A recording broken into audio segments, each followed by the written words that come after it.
Hello, everybody! Today is the time for waiting. Today we're going to read Chapter 7. Mrs. Rachel Lynde is probably horrified. Anne had been at Green Gables for 2 weeks before Mrs. Lynde paid a visit. She wanted to meet Marilla's new girl. Anne was out in the orchard when Mrs. Lynde arrived. The first thing Mrs. Lynde said to Marilla was, "I've been hearing some surprise thing about you and Matthew. A girl, Marilla? And you decided to keep her? I suppose you liked to see better. I'll call her in." Anne ran in, her face bright with an excitement. Her hair and dress was messy from playing outside on the trees. "Well," said Mrs. Lynde soon as she saw her. "They didn't pick you for looks, did they?" Mrs. Lynde spoke her mind as usual. "She's skinny, isn't it, Marilla? Come here, child, and let me see your closer look. My word! Look at all those freckles and red hair!" With one bound, Anne stood in front of Mrs. Lynde.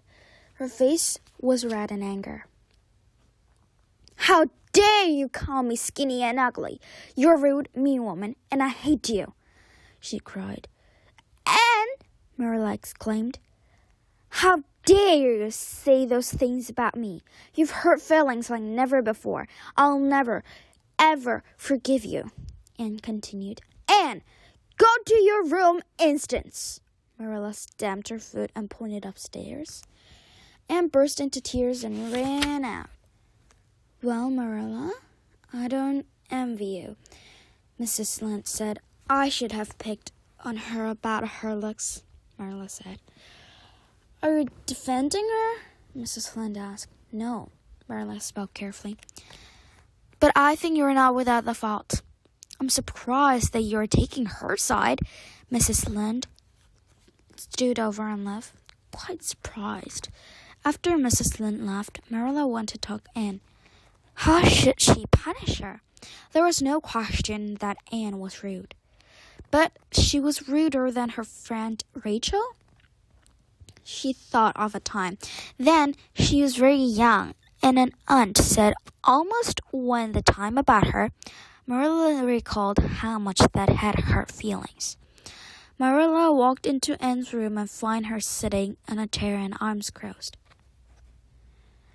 "You can punish me however you like.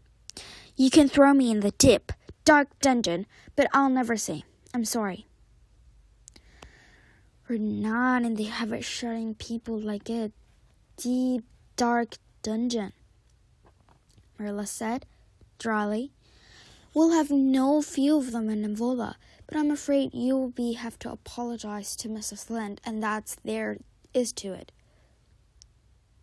"Then I'll stay in my room forever, then," said Anne definitely. "Well, then, I'll see you in the morning. Perhaps you'll feel differently, please remember.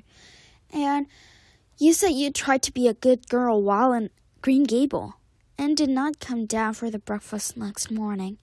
Marilla told the story to Matthew. He became very angry. But at Mrs. Lynde, none.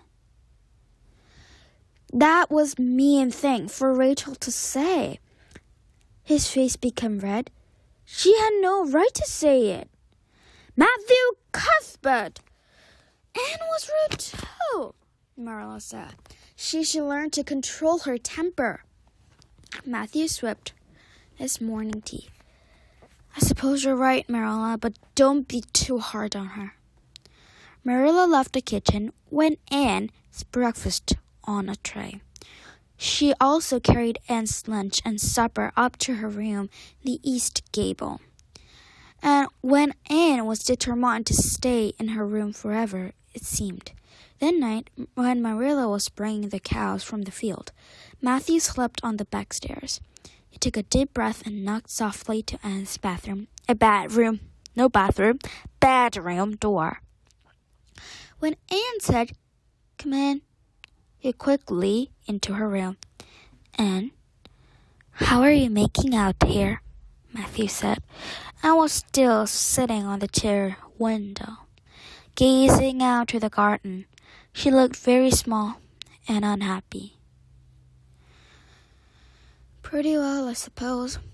I've been imagining quite a bit, but I feel rather lonesome, she said, and gave Matthew a small smile, although she tried for me. But I suppose I'll have to get used to be lonely, won't I? She went back to looking out the window. Think about it, Anne. There's no way you can add it, but you're sorry. Both you and Mrs. Lynde say things you shouldn't have. I know her. She can stay mad a long time, but don't want to be like that too. Well, said Anne, and she hung her head. I guess I could do for you. Sure. Matthew patted her shoulder. That's just fine. I'm so sorry about it all. I was so angry yesterday, but this morning I was just ashamed. I thought you could stay in my room forever to avoid the whole messy thing. But if you want me to go apologize, will I do anything for you, Matthew? It's too lonesome for downstairs with you in. Matthew stood up to leave. We already used you and your chatter. Very well, said Anne. She was already brightening up. I'll tell Marilla right away. Maybe you shouldn't say anything about me coming upstairs. Wild horse won't drag the secret from me, promised Anne. How would Wild Horse drag a secret from person anyhow? But Matthew was already gone. A few minutes later, Marilla came inside. Marilla, may I speak for you a moment? She heard from upstairs. When Marilla walked into her bedroom, Anne stood up from the chair. I'm sorry I lost my temper and said a rude thing, and I'm going to say sorry for Mrs. Lynde. Very well. We'll go down first thing tomorrow. Marilla walked back down the kitchen, feeling very relieved. She was worried about what to do if Anne refused for much longer. Marilla had to admit that she, too, missed the sound of Anne's voice. It was strange how quickly the house changed since Anne arrived. The next morning, Marilla walked by Lynde's. I'm planning to say what I will say, Anne said. Marilla wondered if her punishment had had any effect at all. Mrs. Lynde was sitting in the front porch, and Anne walked right up her dropped one knee. I've come to say how very sorry I am for saying such a rude thing, Anne said. She clasped her hands together and bowed her head. There are not enough words for the world expect my sorrow. Please don't look poorly on Marilla or Matthew, Marilla and Matthew, because of my behavior. I have a terrible temper, which is not their fault. Please forgive me. Anne clasped her hands together and bowed her near. There, child, get up, Mrs. Lynde said. Of course I forgive you. I guess I was a little bit harsh. I hope you'll forgive me my words as well. Anne stood up quickly, her face bright and happy. Oh, yes, Mrs. Lynde, thank you so much. Anne turned on Marilla with a big smile. This is a wonderful thing in this morning, isn't it, Marilla? And didn't wait for Marilla to respond. Mrs. Lynde, may I go play in your garden? It is so beautiful. Of course, child. You'll go right along, Mrs. Lynde said. When the door closed behind Anne, Rachel turned to Marilla. She's such an odd little thing. But that's not to say isn't it enjoyable. I think you'll have a quiet time raising her, Marilla. Marilla smiled. Yes, she thought to herself. It certainly will be interesting living with Anne.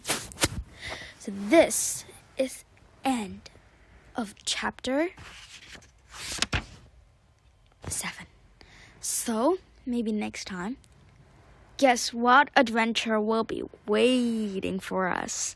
So, will be there like magical sources from one trees to another? Or there is a fairies who can prove your wish? Aunt can't go to school or meet Diana. So nobody knows. See you next time.